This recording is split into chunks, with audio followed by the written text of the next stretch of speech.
पालघर जिल्ह्यातल्या मनोरमध्ये एसटी बसने दिलेल्या धडकेत नेटाळी गोवाडी या ग्रुप ग्रामपंचायतीच्या सरपंच सोनल लोखंडे यांचा जागीच मृत्यू झाला, तर त्यांची दोन्ही मुले जखमी झाली। मिळालेल्या माहितीनुसार सरपंच महिला सोनल लोखंडे या आपल्या पती आणि मुलांसह मुलांचे आधार कार्ड बनवून घरी परतत असताना हा अपघात झाला।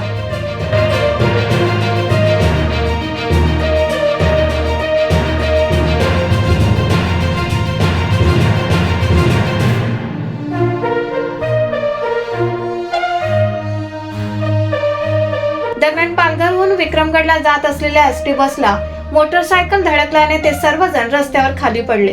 ही धडक इतकी भीषण होती की सरपंच महिलेला काही अंतरावर असलेल्या हॉस्पिटलमध्ये नेत असताना तिचा मृत्यू झाला।